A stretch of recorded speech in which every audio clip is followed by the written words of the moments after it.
എല്ലാവർക്കും നമസ്കാരം. എഡ്യൂപോർട്ടിൻ്റെ +2 unit explanation short വീഡിയോസിലേക്ക് എല്ലാവർക്കും വീണ്ടും സ്വാഗതം.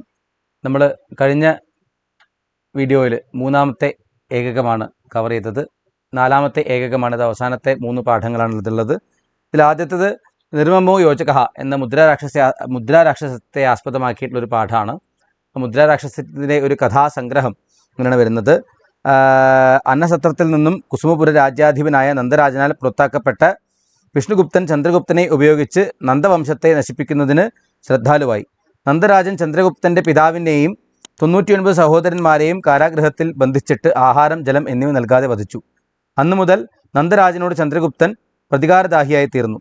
ഒരിക്കൽ ചന്ദ്രഗുപ്തൻ വഴിയിൽ ഉണ്ടായിരുന്നതും കാലിൽ മുറിവേൽപ്പിച്ചതുമായ പുല്ല് ചവച്ചരച്ച് ഭസ്മമാക്കിയിട്ട് അതിൽ നിന്നും വരുന്ന ജലം കുടിക്കുന്ന അതികോപിഷ്ഠനായ ബ്രാഹ്മണനെ കണ്ടു. തൻ്റെ പിതാവായ ശിവഗുപ്തൻ്റെ മരണകാരണം പാദത്തിൽ തറച്ച പുല്ലായിരുന്നു എന്നതാണ് വിഷ്ണുഗുപ്തൻ്റെ ഈ പ്രവൃത്തിയുടെ കാരണം. എല്ലാ കാര്യങ്ങളും മനസ്സിലാക്കി ഉന്മൂലനാശനത്തിനായി ഇവൻ എൻ്റെ സഹായിയായി ഭവിക്കുകയാണെങ്കിൽ തൻ്റെ കാര്യം ക്ഷിപ്രപ്രസാധ്യമാകുമെന്ന് ചന്ദ്രഗുപ്തൻ ചിന്തിച്ചു. ഇവൻ എൻ്റെ മിത്രമാവുകയാണെങ്കിൽ എൻ്റെ മനോരഥം സഫലമാകും. നന്ദനാൽ അപമാനിതനായ വിഷ്ണുഗുപ്തനെ ചന്ദ്രഗുപ്തൻ സ്നേഹത്താലും വിശ്വാസത്താലും ആദരവോടെയും സ്വന്തം വശത്താക്കി. വിഷ്ണുഗുപ്തൻ ചന്ദ്രഗുപ്തൻ്റെ മിത്രമായിട്ട് നന്ദന്മാർ അറിയാതെ ഗൂഢതന്ത്രങ്ങളാൽ നന്ദന്മാരെ ഉപദ്രവിച്ചു. ഒരിക്കൽ ചാണക്യൻ്റെ ഉപദേശകനായ ഭൃത്യൻ നിപുണകൻ യാദൃശ്ചികമായി നന്ദവംശത്തിൻ്റെ മന്ത്രിയായ രാക്ഷസന്റെ മുദ്രമോതിരം രക്ഷാസുഹൃത്തും കച്ചവടശ്രേഷ്ഠനുമായ ചന്ദ്രദാസന്റെ ഉമ്മറത്തു നിന്നും ലഭിച്ചു.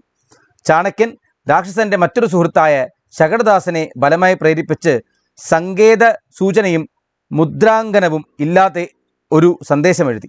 മാത്രമല്ല, ലേഖനം രാക്ഷസന്റെ മോതിരം കൊണ്ട് മുദ്രണം ചെയ്ത് പിന്നീട് സ്വന്തം കാര്യനിവൃത്തിക്കായിക്കൊണ്ട് വേണ്ടതുപോലെ ഉപയോഗിച്ചു.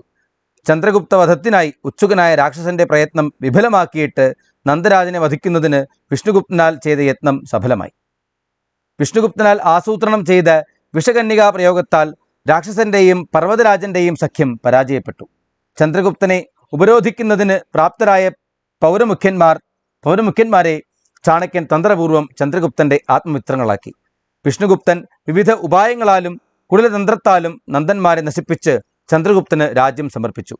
ചന്ദ്രഗുപ്തന്റെ മന്ത്രിയായി നിന്ന വിഷ്ണുഗുപ്തൻ പിന്നീട് ശത്രുഭാവത്തിൽ നിന്നിരുന്ന അമാത്യരാക്ഷസനെ വശീകരിക്കുന്നതിന് ഒരു തന്ത്രം ഉപയോഗിച്ചു. അമാത്യരാക്ഷസന്റെ സുഹൃത്തായ ചന്ദ്രദാസന്റെ വീട്ടിൽ ഗൂഢമായി വസിക്കുന്ന രാക്ഷസപുത്രന്മാരെയും ഭാര്യയെയും സ്വന്തം വശത്താക്കുകയാണെങ്കിൽ രാക്ഷസൻ തീർച്ചയായും വശംവദനായി ഭവിക്കും എന്നാലോചിച്ച് ആ ചന്ദ്രദാസനെ സമീപിച്ച് രാക്ഷസന്റെ ഭാര്യാപുത്രന്മാരെ വേഗം തന്നെ അയക്കുന്നതിനായി അവനോട് ആജ്ഞാപിച്ചു.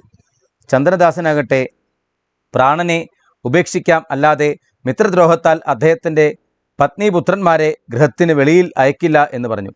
അത്തരത്തിലുള്ള വാക്ക് കേട്ടിട്ട് രാജാവിൻ്റെ ആജ്ഞ നിരസിക്കുന്നവൻ വധാർഹത്തിനായി ഭവിക്കുമെന്ന് ഉദ്ഘോഷിച്ച് അവനെ വധിക്കുവാനുള്ള സ്ഥലത്തേക്ക് ആനയിച്ചു. രാക്ഷസൻ ആത്മമിത്രത്തെ രക്ഷിക്കുന്നതിനായി എല്ലാം ഉപേക്ഷിക്കുന്നതിന് ദൃഢനിശ്ചയമെടുത്ത് സ്വയം കൗടില്യനെ സമീപിച്ച് സ്വന്തം ഇഷ്ടപ്രകാരം ചന്ദ്രദാസനെ മോചിപ്പിക്കാൻ ആവശ്യപ്പെട്ടു. ചാണക്യൻ അത്തരത്തിലുള്ള സന്ധി നിരീക്ഷിക്കുന്നുണ്ടായിരുന്നു.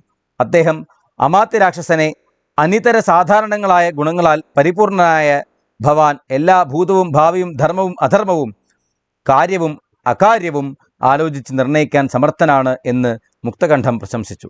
ചാണക്യൻ ചന്ദ്രദാസനെയും മലയകേതുവിനെയും ഖണ്ഡനത്തിൽ നിന്ന് മോചിപ്പിച്ച് അമാത്യരാക്ഷസനെ ചന്ദ്രഗുപ്തന്റെ മന്ത്രിപദത്തിൽ നിയോഗിച്ചു. പ്രതിജ്ഞ പൂർണ്ണമായി നിറവേറ്റി സ്വന്തം മുടിയുടെ ബന്ധനവും ചെയ്തിട്ട് വിഷ്ണുഗുപ്തൻ എല്ലാം ഉപേക്ഷിച്ച് എല്ലാ ബന്ധനങ്ങളിൽ നിന്നും ആത്മാവിനെ മോചിപ്പിച്ച് ഏകാന്തമായി ഒരു ദേശത്ത് താപസധർമ്മമനുസരിച്ച് വർത്തിച്ചു.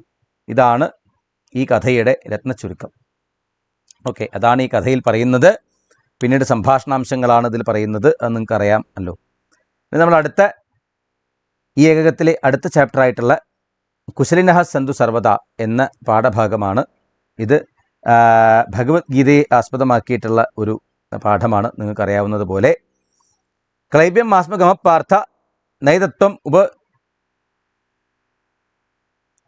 ഉപപദ്യത്തെ ക്ഷുദ്രം ഹൃദയ ദൗർബല്യം തെക്തോത്തിഷ്ഠ പരന്തപ എന്ന് ഭഗവാൻ അർജുനനോട് പറയാണ്. യുദ്ധം ചെയ്യാൻ എനിക്ക് വയ്യ, എൻ്റെ ബന്ധുമിത്രാദികളെയും എല്ലാവരെയും എനിക്ക് കൊല്ലേണ്ടി വരും, എൻ്റെ ഗുരുനാഥന്മാരെയൊക്കെ എനിക്ക് കൊല്ലേണ്ടി വരും, വധിക്കേണ്ടി വരും, അതുകൊണ്ട് എനിക്ക് യുദ്ധം ചെയ്യാൻ പറ്റില്ല എന്ന് പറയുമ്പോൾ ഭഗവാൻ അർജുനന് ഉപദേശിച്ചു കൊടുക്കുകയാണ്, നീ ഇങ്ങനെ ആയാൽ പറ്റില്ല, യുദ്ധം ചെയ്യേണ്ടത് ക്ഷത്രിയ ധർമ്മമാണ്, നിൻ്റെ ഈ ഷണ്ഡത്വം നീ ഉപേക്ഷിക്കണം എന്ന് എന്താ പറയുക, അയാളെ ഉപദേശിക്കുകയാണ് ചെയ്യുന്നത്. അടുത്തത് ധ്യായതോ വിഷയാൻ പുംസഃ സംഗസ്തേഷൂപജായതേ സംഗാത് സഞ്ജായതേ കാമഃ കാമാത് ക്രോധോഭിജായതേ എന്ന് പറഞ്ഞു കൊടുക്കുകയാണ്. എങ്ങനെ വിഷയങ്ങളെ, ശബ്ദസ്പർശ രൂപരസഗന്ധാദി ഇന്ദ്രിയ വിഷയങ്ങളെക്കുറിച്ച് സദാ ചിന്തിച്ചു കൊണ്ടിരിക്കുന്നവർ അവയിൽ ആസക്തി ഉണ്ടാകുന്നു, വിഷയാസക്തിയിൽ നിന്ന് അത്യാഗ്രഹവും ഉണ്ടാകുന്നു, അത്യാഗ്രഹത്തിൽ നിന്ന് കോപവും ഉണ്ടാകുന്നു. ക്രോധാത് ഭവതി സമ്മോഹഃ സമ്മോഹാത് സ്മൃതിവിഭ്രമഃ സ്മൃതിഭ്രംശാത് ബുദ്ധിനാശഃ ബുദ്ധിനാശാത് പ്രണശ്യതി എന്ന് പറയാണ്. അങ്ങനെ ക്രോധത്തിൽ നിന്നും സമ്മോഹം, സമ്മോഹത്തിൽ നിന്നും സ്മൃതിവിഭ്രമം, സ്മൃതിഭ്രംശത്തിൽ നിന്നും ബുദ്ധിനാശം, ബുദ്ധിനാശത്തിലൂടെ ഒരുവൻ നശിക്കുന്നു എന്ന് ഭഗവാൻ പറഞ്ഞു കൊടുക്കുകയാണ്. ദേവാൻ ഭാവയതാനേന തേ ദേവ ഭാവയന്തു വഹ പരസ്പരം ഭാവയന്തഃ ശ്രേയഃ പരമവാപ്സ്യഥ എന്ന് പറയുകയാണ് ഭഗവാൻ കൃഷ്ണൻ ഇവിടെ എന്താ പറയുന്നത് നോക്കാം. ദേവന്മാർ യജ്ഞങ്ങളെ കൊണ്ട് സന്തുഷ്ടരായാൽ സ്വന്തം ബന്ധുവിനെ പോലെ നിങ്ങളെ അവർ സന്തുഷ്ടരാക്കും. ഇങ്ങനെ പരസ്പരം സന്തോഷിപ്പിച്ചിട്ട് രണ്ടു കൂട്ടർക്കും പരമമായ ശ്രേയസ്സിനെ പ്രാപിക്കാം എന്ന് പറയാണ്. ഉദ്ധരേതാത്മനാത്മാനം നാത്മാനം അവസാദയേത് ആത്മൈവ ഹ്യാത്മനോ ബന്ധു ആത്മൈവ ഹ്യാത്മനോ ബന്ധുരാത്മൈവ റിപുരാത്മനഃ.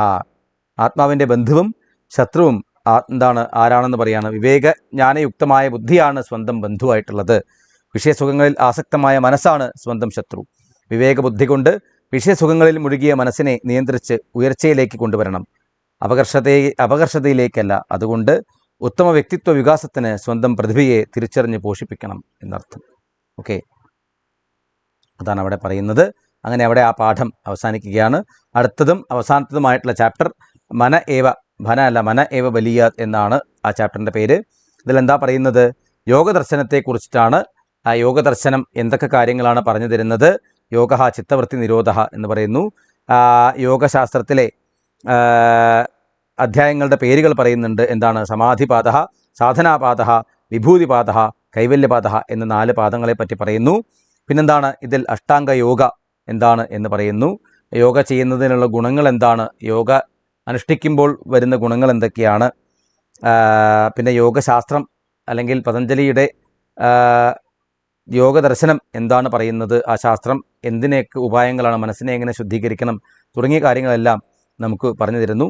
കർമ്മ കുശലത, മനസ്ഥൈര്യം, സുസ്ഥിതി, ഇതൊക്കെ എങ്ങനെയാണ്, ഇതൊക്കെ എന്തിനെ ആശ്രയിച്ചാണ് നിൽക്കുന്നത് തുടങ്ങിയ കാര്യങ്ങളൊക്കെ പറഞ്ഞു തരുന്നു. അതേപോലെ യമനിയമ ആസന പ്രാണായാമ പ്രത്യാഹാര ധാരണ ധ്യാന സമാധി ആയിട്ടുള്ള അഷ്ടാംഗ യോഗ അതിനെക്കുറിച്ചിട്ട് പറഞ്ഞു തരാണ്.